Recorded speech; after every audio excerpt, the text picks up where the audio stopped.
Bonjour à toutes et à tous, très heureux de vous recevoir, de vous retrouver sur la toute première émission de votre chaîne La Tribune des ENAC. Et oui, c'est cette émission qui vous tiendra dorénavant en haleine tous les mercredis soirs à pareille heure et au cours de laquelle nous aurons à parler de droit. Oui, le droit, cette matière, cette science qui régit le quotidien de nos actions, mais dont nous ignorons pas mal de choses.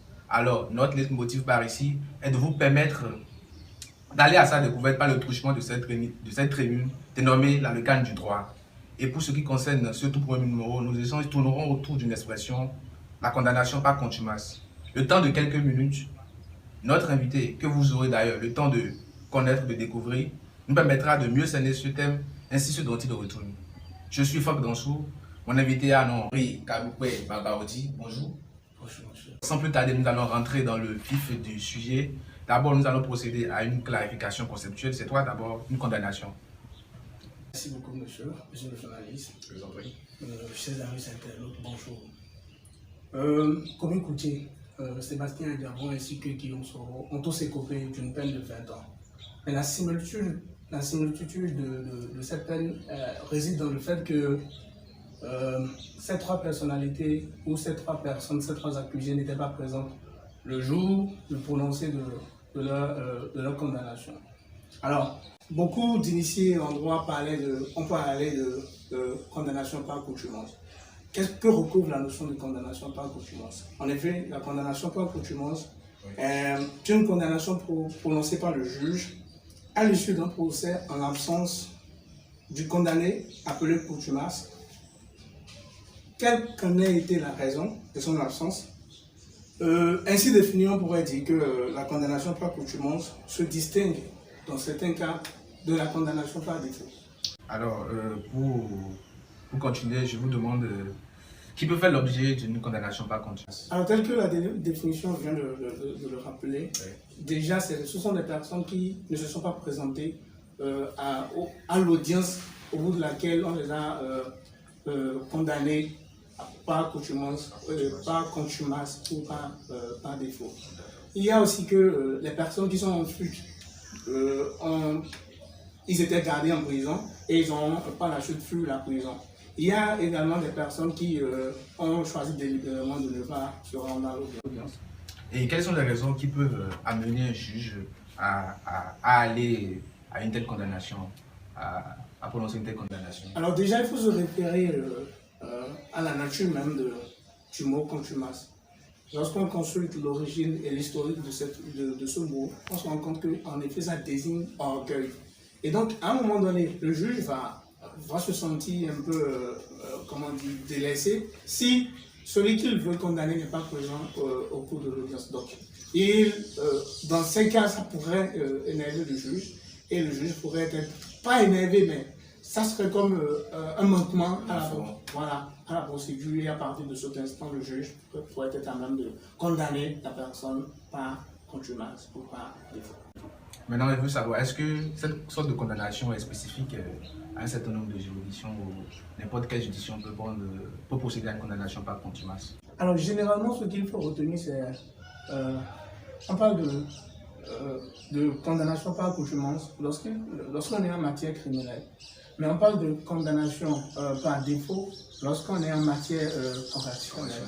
Mais dans le droit positif béninois, la procédure, il est consacré dans le code de procédure pénale, en l'occurrence au niveau de l'article 378. Avant l'article 378, il est clairement défini un titre qui sont désignés par procédure par défaut. Et donc, à ce niveau, procédure par défaut renvoie ou renferme un ensemble de, que ce soit la procédure par contumace ou la procédure par défaut. Et donc, c'est là que se trouve le siège de cette condamnation. D'accord. Alors, le contumace, c'est-à-dire la personne qui a fait l'objet d'une condamnation par contumace, est-ce qu'il bénéficie toujours de la possibilité d'exercer des recours, c'est-à-dire interjeter appel ou se pouvoir en cassation?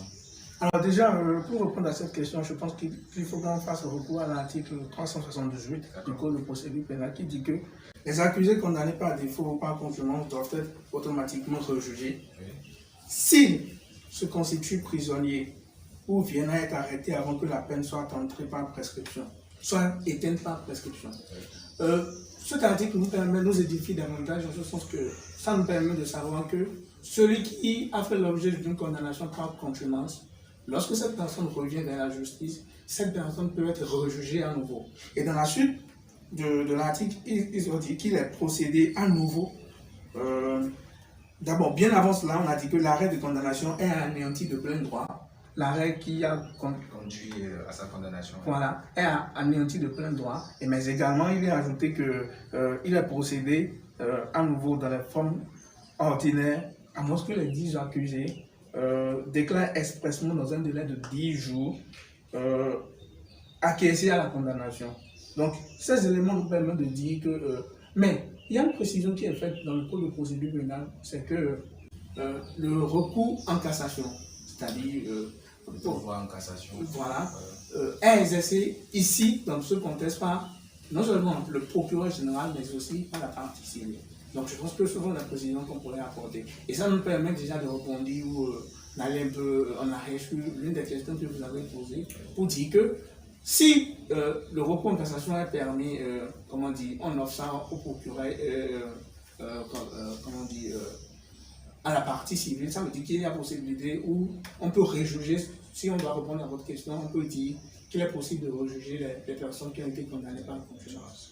N'empêche, il y a une précision qu'il faut aussi faire à ce niveau, c'est lorsque nous prenons par exemple le cas de M. Komi Koutié qui a été condamné récemment, c'est que à 20 ans de réclusion criminelle, c'est qu'il a exercé, il a fait appel de sa décision. Donc, généralement, ce qui arrive, c'est que non seulement vous avez été condamné par contumace, mais vous gardez toujours le droit de pouvoir faire continuer les autres, de pouvoir exercer la justice au niveau, à un autre niveau, un autre degré de juridiction. Donc voilà un peu ce que je pourrais apporter. D'accord, monsieur Henri Kaboupé, je ne sais pas si vous avez d'autres apports à faire. Si oui. Vous avez des choses à rajouter rapidement. Alors déjà, c'est de savoir, c'est l'une des questions qui reviennent la plupart du temps, c'est de savoir si l'avocat peut-il défendre le contumace en son absence. Alors, la précision qu'il faut faire ici, c'est, je parle toujours du cas Komi Koutié parce que c'est le cas le plus récent. Et aussi, on pourrait se rabattre aussi sur le cas de M. Sébastien Agabon. C'est pendant l'audience de M. Sébastien Agabon, ses avocats étaient sortis. Même s'ils étaient là, ce n'est pas possible qu'ils défendent leurs clients parce que la loi dit, l'alinéa de l'article 378 du Code pénal, de procédure pénale nous dit qu'aucun conseil ne peut se présenter pour la défense des accusés absents ou en fuite lors de leur procès. Donc, il en résulte de cette disposition que l'avocat ne peut pas représenter son client lors d'une procédure par défaut. Voilà. Et donc, la dernière chose qu'on pourrait aussi ajouter, c'est... Alors, est-ce que le contumace ou la personne, l'accusé qui est en fuite, peut-il présenter ses excuses pour que le juge puisse surseoir au jugement? Alors, ou les membres de sa famille ou également son conseil peut-il présenter des excuses en son nom pour que le jugement soit assuré. Alors, là, on pourrait répondre par oui.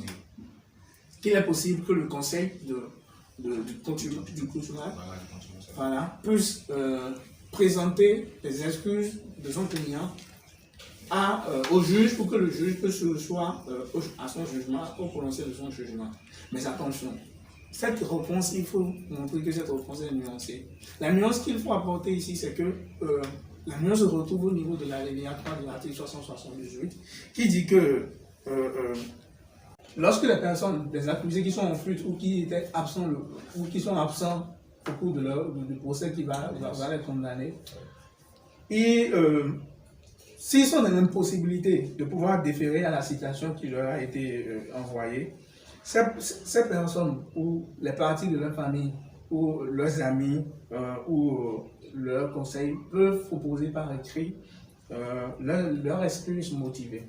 D'accord? Mais la position, c'est tout simplement que si la cour d'assises trouve l'excuse légitime, elle peut autoriser maintenant qu'il soit suivi au jugement. Mais ça veut dire qu'il faut d'abord que la cour d'assises trouve l'excuse légitime. Auquel cas, elle ne prend pas se prononcer le sujet. Donc voilà un peu les détails que nous pourrions apporter quand on parle de condamnation par contumace. Voilà. Merci monsieur Henri Kagoupé. Nous sommes presque à la descente de cette émission. Je ne sais pas si vous avez un dernier mot. Alors je vais tout simplement dire à nos amis internautes de pouvoir nous rejoindre également sur les bavards du droit. Nous avions nos médias, nous avons une page Facebook, les bavards du droit, une page Instagram, on a un compte Twitter également, et nous avons aussi un blog, les bavards du droit, www.lesbavardsdudroit.com. Donc vous pouvez nous rejoindre également là-bas pour les délices juridiques.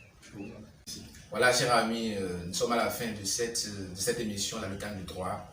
Et vous l'aurez compris, c'est tous les mercredis à pareille heure. Prenez le rendez-vous pour le prochain numéro. À très vite.